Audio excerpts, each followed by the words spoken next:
So last week we looked at Psalms 90, and we looked at who was the author of Psalms 90. Anybody recall? No, not David. This is one of those unique ones.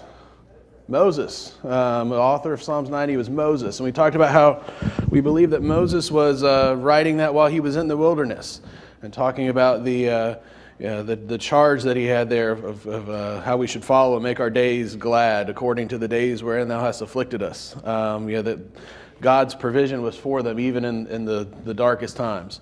So this is going to be Psalms 91. Some believe that it's another psalm by Moses. There's no author on it, so we don't know. But as you read through it, you may pick up some similar references that we looked at last week in Deuteronomy, but we don't know. So the author for this one is unknown, but I think the message is pretty clear. As we go through this, you're going to see that there's, I think I've got 5 different kind of sections that you'll see that come out of this, and we'll go through each of these. And there's really what's interesting about this one, there's multiple names of God in here. So we see different aspects of God reflected. Even just in the first 2 verses, we'll see it. So let's go ahead and get started. Read through it and get started. He says, "He that dwelleth in the secret place of the Most High shall abide under the shadow of the Almighty. I will say of the Lord, He is my refuge and my fortress, my God, in Him will I trust." Those first 2 verses set the whole theme for the rest of the psalm. He says, He that dwelleth in the secret place of the Most High shall abide under the shadow of the Almighty. Just in that first verse, there's 2 different names of God that we see. The first one, we see Elyon, the High. He is the Most High. What does that mean? What's Elyon refer to? We think if he dwell in the Most High. I put up their possession. What do you think that means? He's the Most High. He owns it all, right? He is the owner of the galaxies, of all creation. Nothing is not His. He's the Most High. He's the highest of all. It says, "You shall abide under the shadow of the Almighty." So it sounds interesting. We see the Most High and then the shadow of the Almighty. The Almighty refers to His provision. Someone referred it to, one of the commentators referred it to this way, if you were all the money was being poured into a bank. And someone said, you knew the money was in the bank. That's the Most High. He's got he possesses all the money, right, in the world. The idea of the Almighty means He's giving it out to you. It's yours. There's a provision that He's giving you. So not only is He just creating the space, He dwelleth in the secret place of the Most High. It's His place to begin with, but we shall abide under the shadow of the Almighty.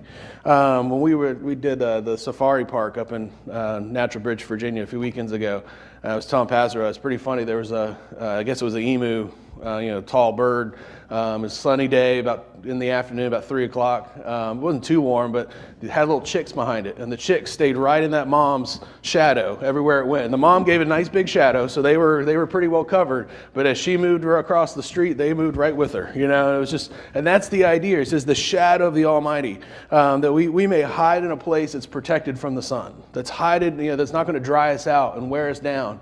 We are in a comforted place, the shadow of the Almighty. He says, "I will say of the Lord, He is my refuge and my fortress." We see that word Lord there. That word Lord there refers to Jehovah.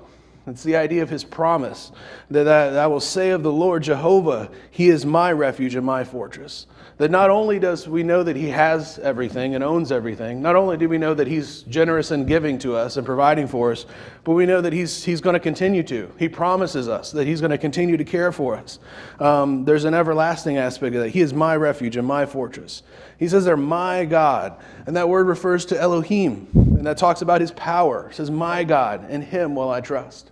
It's one thing to have someone who has a lot of money, right? Or know someone that has a lot of money that'll take care of you. Which some of us wish, I wish I had that uncle that just would just give me those birthday gifts that are really good every now and then. That just take care of me. I don't have to worry about anything. If anybody has one of those uncles or want to be one of those uncles for me, please let me know. But that's kind of when I think of this. It's like, we can get the gifts, but it's not that we just know that uncle, provides. But it's that uncle is going to continue to provide, and that he's going to have, he's going to have the power forever ending to provide. And that's when we think of Elohim, it's continuing and never ending. He is my God. There's authority behind that. In Him will I trust. So that sets the tone for the rest of this, as I said. And so as we go through this, you're going to see there's some trials, there's some terrors that we face. And but keeping in mind those four names right off the bat: the Most High, the Almighty, the Lord Jehovah, and my God. Like, that's who's going to carry me through what we're going to see in a minute. All right, let's look at the first section here. We see the trials in verse 3 and 4. Surely he shall deliver thee from the snare of the fowler and from the noisome pestilence. He shall cover thee with his feathers, and under his wings shalt thou trust.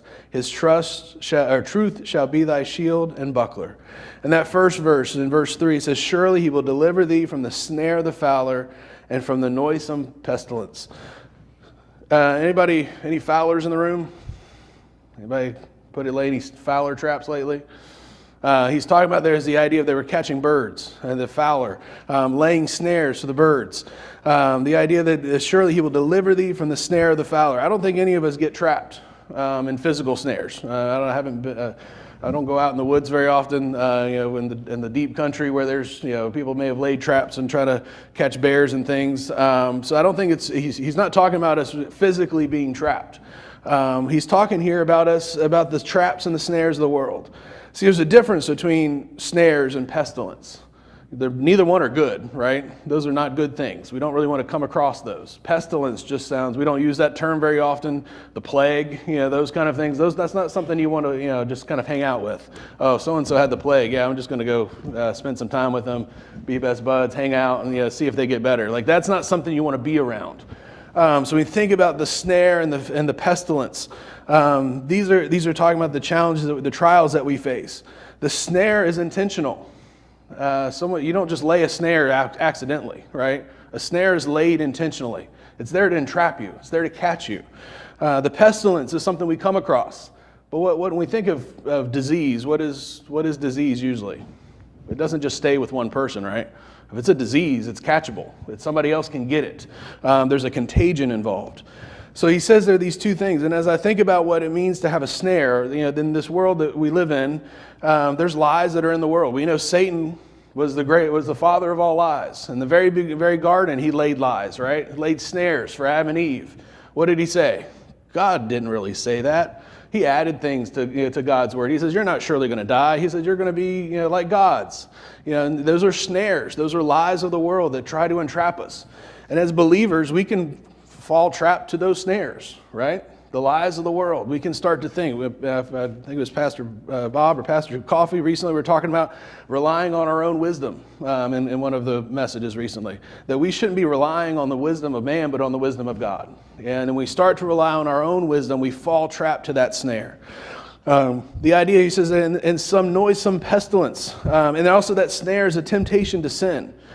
They usually don't just lay like a bear trap by itself, or they don't usually lay when you think of the birds, or if you were a kid, you saw a rabbit in your yard, you're going to lay the box out and put a stick on it and try to put a string to it and see if you can catch that rabbit. What do you got to put inside the box? Bait. You got to put something tempting, right? That's going to draw in that rabbit. And so you think about the snares. The world, Satan in this world has laid those traps for us, and they're attractive. There's some temptation that's there.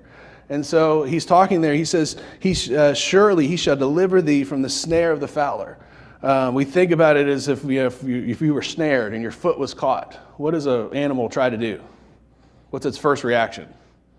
To run, take off. And what happens to the animal when it runs? It doesn't go anywhere. It gets pulled back again and again. And we think about it as believers spiritually. What happens when we get trapped in something? We fall victim to sin. It's our anger, it's our lust, it's our desire, whatever it is, our bad attitude, and we fall snare to that trap. What happens to us when we try to run spiritually? We're not going to get very far, right? We're going to get pulled back again and again. And so the idea of that snare, he says, he will deliver thee from the snare. He will be the one that comes along and frees our foot and lets us go, lets us continue on our course. He says, and from the noisome pestilence. That word noisome, it doesn't mean it's a noisy pestilence. It doesn't mean he's going to be a loud pestilence. But it means it's the idea of wickedness. It's the idea of enticing and drawing of wrong, of evil. He's the idea that pestilence is something else. else. We think of that, I also think of the lies of the world in that one as well. That sometimes we can pick up on things in the world that's just, it creeps in. How many times when you see the common cold, do you like see it sitting around your room? Yeah, like, oh, I got to avoid that. You don't really see the cold, right? You don't see the pestilence. What happens with pestilence? You usually get it a couple days later after you've been exposed to it. And the idea that a lot of times the snare you may see, we can walk through the woods and you may see, oh, that looks like a rope that's going to try and catch me. The pestilence you don't see. The pestilence surprises you. So the idea, he says there, he shall deliver us from the noises and pestilence. The pestilence is the idea of the errors, of the rumors that sneak in, that corrupt us. It's the contagion of evil, as one commentator talked about it. We've got to be careful that our God is there to deliver us from those snares and those contagions of evils. How does he deliver us from those things that creep in? How would he deliver us from those? Where do we find deliverance? In his word. Back to the truth, right? And we'll look at that in a little bit. He'll talk about his truth. All right, let's look at verse 4. Speaking of that, he says, he shall cover thee with his feathers, under his wings shalt thou trust. His truth shall be thy shield and buckler. So first we see there in that first half, he says, he'll cover thee with his feathers, under his wings shalt thou trust. And this is one of those references we talked about in Deuteronomy 33, where he talked about the idea under his arms will we be protected, and he will push away or basically get rid of the evil around us, or fight off the enemy around us. That's the idea of this, maybe the emu, maybe it's the mother hen, whatever it is, that under his wings we've protected. There's a tenderness that we can trust in. We can trust that he's going to cover us, that he's going to look out for us. And there's a tenderness to that tone.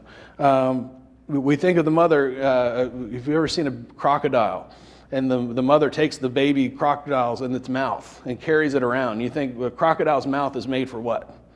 What's the purpose of the crocodile's mouth? Eating, right? Devouring, tearing. That's not really, we don't think of it as a baby carriage. But when the mother wants to move from one part of the swamp to the other, the babies hop in and the mother swims along and carries the babies along.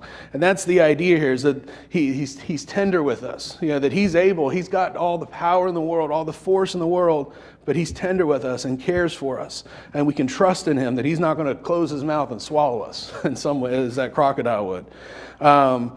He says there, his truth shall be thy shield and buckler. And the idea here is when we think about those first two things that he gave us, the snare and the pestilence, those lies that trap, or the things that trap us, the sins that trap us, the lies that creep in, what do we have to defend ourselves? His truth. We have his word. We have his truth to defend us. They shall be thy shield and thy buckler. They will be our defense. All right, let's look at verse 5. So we see there first, that's his trials. That's how we can overcome his trials. His truth is our defense. His truth comes in tenderness. Or trust, comes with tenderness. Then we see the terrors. This gets a little worse. First we got the trials. Snares and pestilence sound pretty bad, but he takes it another step further. When we look at verse 5, thou shalt not be afraid for the terror by night, nor for the arrow that flieth by day, nor for the pestilence that walketh in darkness, nor for the destruction that wasteth at noonday. And 1,000 shall fall by thy side, 10,000 by thy right hand, and it shall not come nigh unto thee. Only with thine eyes shalt thou behold and see the reward of the wicked. So in verse 5, he says, thou shalt not be afraid of the terror by night, nor for the arrow that flieth by day, the pestilence in the darkness, or the destruction that wasteth at noonday. He gives two examples here, 2 things by day and 2 things by night. What do we see by day? We see the arrow and the destruction. And then we see at night the pestilence and the terror. We think of the terror at night and the pestilence at night. The terror comes with those worries and fears. What is the goal of terrorism? We live in a world today, and one of the commentators talked a lot about that, of just kind of living in a world today. And when we think of terrorism, what's the goal of terrorism? Control and fear, right? They want to change how we live. They want you to live in fear. They want to divide and conquer, is another way to think of it. They want us to be afraid, right? That's the goal of what a terrorist wants to do. They want to create fear. That's why there are attacks in the middle of public spaces, because they want people not to want to get in public spaces. It hurts the economy. It hurts the community. It hurts all those things. And the idea that when he says that be afraid for the terror by night, it's the fear that creeps in. It's the unknown, the wonder, the worry, The things that we knew, you think as a kid, I remember walking down the hall. I used to have nightmares when the hall was dark at one end of what might be down at the other end. Well, I knew what was down there, but I just, your mind starts to go in certain ways and create terror. He says, thou shalt not be afraid of the terror by night, nor for the pestilence that walks in darkness. Again, those snares and those lies. By night, we think of those worries, and the pestilence, I think of those mischiefs. I remember as a teenager, and I'll admit to this, that we used to get in trouble. My mom didn't know some of the stuff, so we didn't get in trouble. But we used to do things that would have got us in trouble because we egged each other on. You see young people? Well, I bet you could do this, and I bet you could do that. And we start to egg each other on. That's the idea of this pestilence.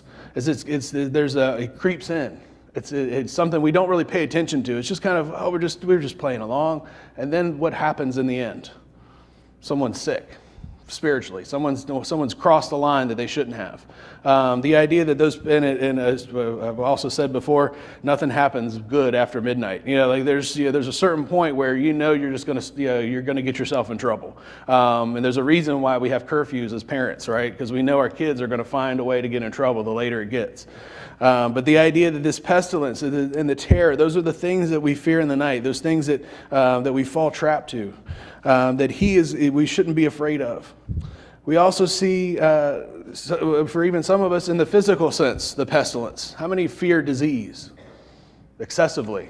We use a lot of antibiotics and stuff, and that's good to know and good to handle.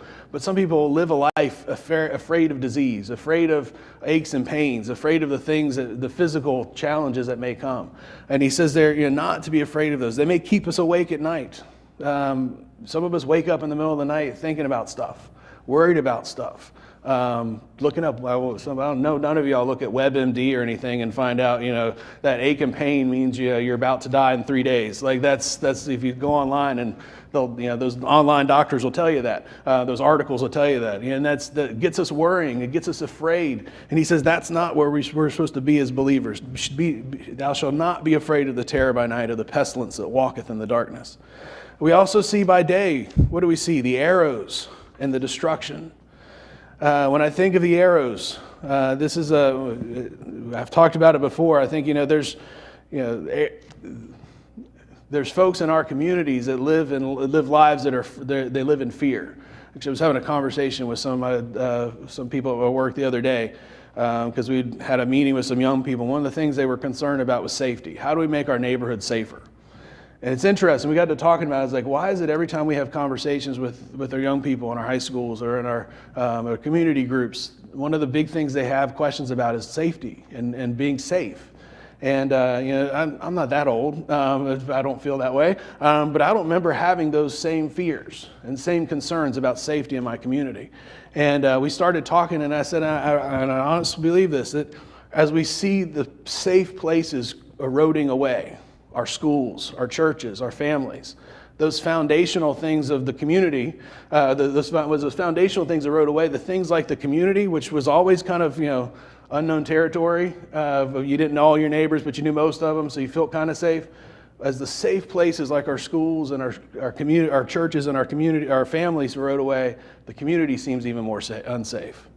And you think as young people, and this is what, it was hard for me to think about, you think as young people, our kids shouldn't feel that way as young people. Kids should have dreams and hopes and be excited about the world around them and want to know who their neighbors are, want to know the possibilities that life holds for them. But when our kids start seeing fear or living in fear, that's sad, and there's something that's got to change. And I do believe it's our faith has a big piece of that. Many of our young people are lost and searching. Their families are broken. Their families are hurting. And so as I think about this, and I think of the arrows by day, there's young people that I know of that when the car drives by, they look in fear because they're afraid that the gunshots may come out of that car. Or it may be the car coming by to pick up their parents, even though they don't see them very often. That's a situation they live in, and that's a real fear for people. We think of the destruction by day, the destruction that he talks about there. He says, nor the destruction that wasteth at noonday. And we think of the abandoned places. When we go into places where we fear places being abandoned. And so we think of the arrows by day. Those arrows come out of anger. It's the reaction. You don't shoot an arrow at somebody because you love them. That's Cupid has ruined that idea that you shoot an arrow at somebody and you love them. That's not. Why do we shoot arrows at people or shoot a gun at someone? It's not out of love, right? It's out of anger. Why would we, and as believers, we have anger approached to us often, right? Why do we see anger at us as believers? What do we stand for? What do we stand for as believers? Hopefully we're standing for the truth, right? We're standing for right and wrong. But sometimes that's taken as what? We stand for right and wrong. What's the thing that people feel threatened with? They feel you're taking away my liberties. You're taking away my freedoms. But we know that there's got to be limits as believers. There's got to be limits to people. There's a I forget the quote. I think it was John Adams talked about as a government having. You can't have a government without having in laws without having people who have principles. And as believers in this world, as we see our principles eroding, we see our those foundational things eroding. We see that those. We see that there's a pushback to those that speak the truth. Those that speak about right and wrong. And so those are the arrows that fly. I think of the destruction. There's a public shame. There's a contentment. There's a fear among believers sometimes that what the goal is with the terrorist, the terrorist during the destruction is that around Christians is that we abandon our faith, that we abandon those foundations. And so when I think of that destruction represents abandonment. We've given up the cities, and that's what he's describing here, that when we walk through those abandoned cities, that the idea that we should not be afraid that our churches are being abandoned. God is still working. That we should not be afraid and walk away and say it's just not worth it anymore, because God is still working. That's what the enemy wants. The enemy wants us to abandon, but God has given us provision. Let's look at verse 7. He says, 1,000 shall fall by thy side, and 10,000 at my right hand, but it shall not come nigh thee. Only with thine eyes shalt thou behold and see the reward of the wicked. Because thou hast made the Lord, which is my refuge, even the Most High, thy habitation. There shall no evil befall thee, neither shall any plague come nigh thy dwelling. So the next thing we see my testimony and my haven. The first part of that, 1,000 shall fall by thy side, and 10,000 at thy right hand, but it shall not come nigh unto thee. Only with thine eyes shalt thou behold and see the reward of the wicked. This is the idea that God is fighting our battles. 1,000 shall fall by thy side. He says, though we may feel alone in all of this, 1,000 will fall at our side and 10,000 at thy right hand, but it shall not come nigh to thee. That God is the power that's fighting our battles. Only with thine eyes shall we see and behold and see the reward of the wicked. Because thou hast made the Lord, which is my refuge, even the Most High, thy habitation. We see there again another name for the Lord. Thou hast made the Lord, which is my refuge. And that Lord there talks about Yahweh, our refuge. What does Yahweh mean? We think of Yahweh. What's another reference that the Hebrews used for Yahweh? The great I am. This is the name that the Hebrews didn't want to speak and wash their hands before they wrote. It says, because thou hast made Yahweh, which is my refuge, even the Most High. We see Elyon again, thy habitation. Doesn't mean that we made God. Be careful how you read that sentence. It doesn't mean we made the I am our refuge, but it means that we have chosen to have Yahweh as our refuge. He says that our habitation. The idea here is that I think of it when a parent in a household, when your kid acts up. What do we tend to say when our kid is older and they don't want to live by our rules? It's my rules of the highway, right? If you want to live in this household, you've got to abide by certain rules. And this is the idea here. He says, I have chosen, thou hast made the Lord, which is my refuge, even the Most High, thy habitation. If we want to live in his habitation, right? He's offered us the secret place, a refuge. If we want to live in that place and we want to make it our place, our habitat, our place to live, our place to reside, what do we have to do? We have to live by his rules. We have to accept who God is. We have to make, he has to be Yahweh. He has to be the great I am. He can't just be, oh yeah, that's God. That's my buddy God. He's like a roommate. He is Yahweh. He is the God of the universe. He says, because thou hast made Yahweh my refuge, even the Most High thy habitation. And then what's the result? There shall no evil befall me, neither shall any plague come nigh thy dwelling. When we read that passage, that verse, sometimes we take that verse and say, well, I'm good. Nothing bad's ever going to happen to me, right? It says, neither shall any evil befall thee, neither any plague come nigh thy dwelling. That means, we're never going to get sick. Well, I can tell you if that's the case, I am the worst sinner ever, because my family, every Tuesday, my kids get sick, it seems like, or every other week. And so it doesn't mean that we're never going to get sick or we're never going to have any evil fall against us. What he's talking about there is when our perspective changes. When we're in the habitation of the Lord, when we're dwelling in the Lord's house, our perspective about evil changes. When bad things happen to us, how do we view them? If I'm of the world, how do I view when bad things come along, when evil comes along, when pestilence come along?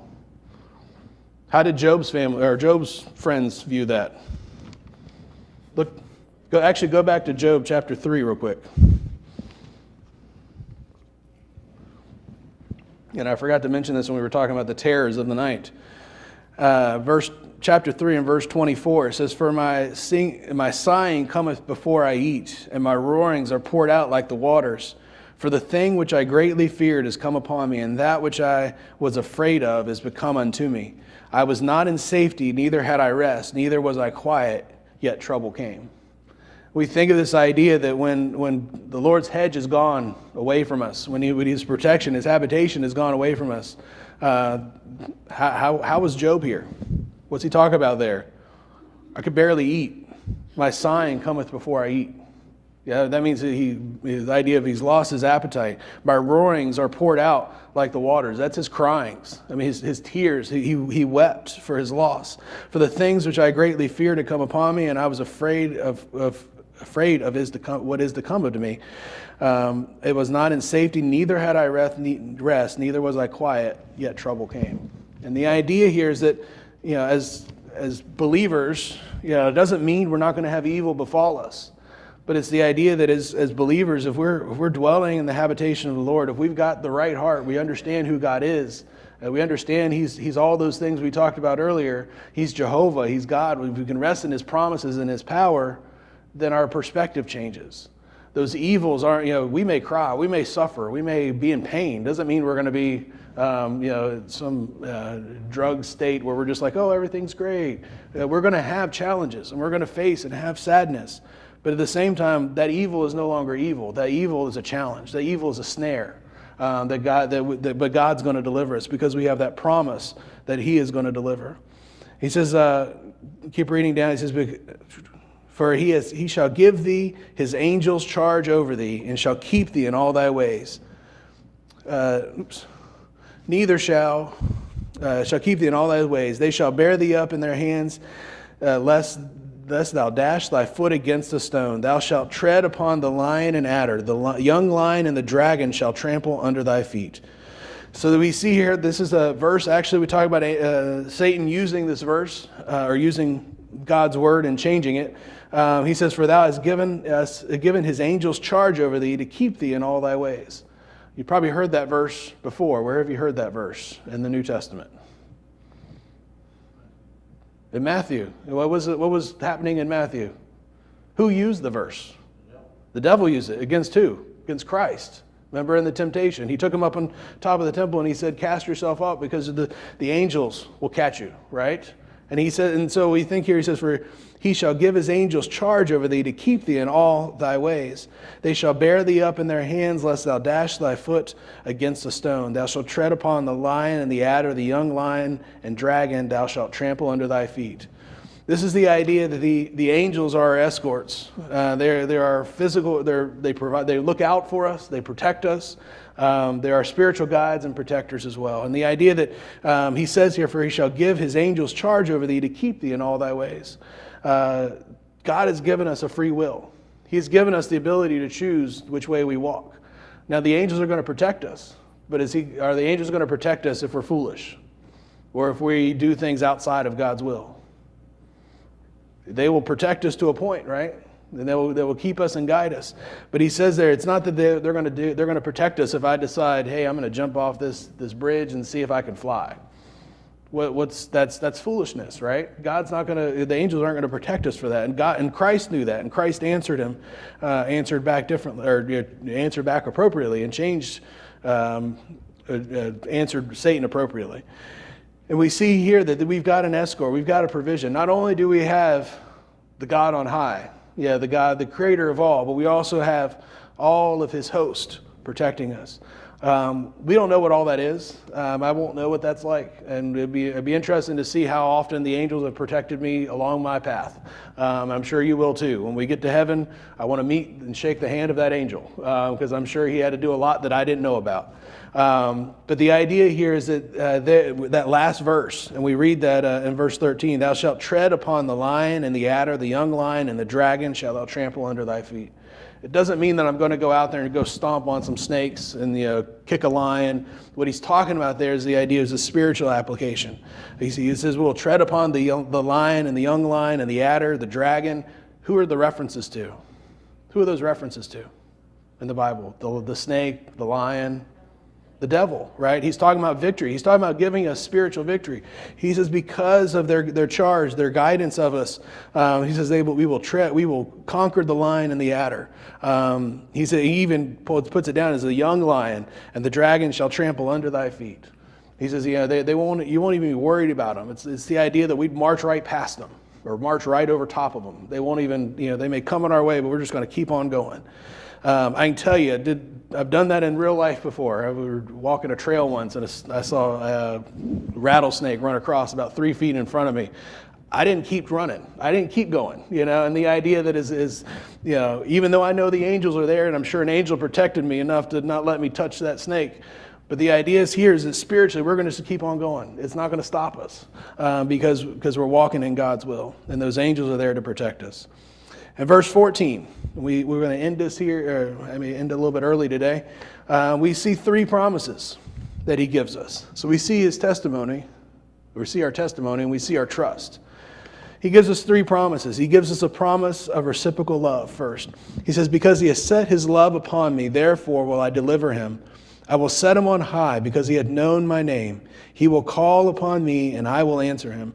I will be with him in trouble. I will deliver him and honor him. With long life will I satisfy him and show him my salvation. And if you notice the pronouns change in this psalm a couple times. And what do we see here? He says, because he hath set his love upon me. Who's he talking about? Who's the he that set his love upon me? Do you know? Who's he talking about? Who's speaking here? Let me put it that way. He has set his love upon me. Who's the me? It's God, right? He set his love upon me as God. And he's saying he is us, right? He has set his love upon me, therefore I will deliver him. I will set him on high because he hath known my name. This is a promise of God. Because we put our love in him, what's he going to do? He's going to deliver us. That when we're the focus of his love, he provides deliverance. He says, I will set him on high because he hath known my name. This is the idea of that he will exalt us. We talk about the last shall be first and the first shall be last. The idea if we humble ourselves and we know who God is, knowing who God's name is isn't just meaning I just memorized those 6 different names of God that we just learned about. What's it mean to know God's name? What's it mean to really know someone's name? If I say Mr. Henry Bryson, and I go to work and I say, I was talking to Henry Bryson the other day. What are people going to say? Well, I don't know who he is. I don't know anything about him. But if I were to say, in context, I said, I was Brother Henry Bryson and I were talking the other day, and you automatically know some reputation about him. You know his character. You know what that means. When I say, Mr. Bryson said X, you know what that means, right? Because there's something about his name. It's not just knowing his name, right? But it's knowing that name has meaning behind it. That name has power behind it. That name has promises behind it and provision behind it. And so we say there that we know who God's name is. What's it do to our lives? When I know what it means to call on God's name, what's it do? What should it do to our lives? It should change our lives. It should change how we live, right? We think about I mentioned the Hebrews. When they say Yahweh, what would they do? They wouldn't say it, right? They would write it. And when the scribes would write it, what would they do?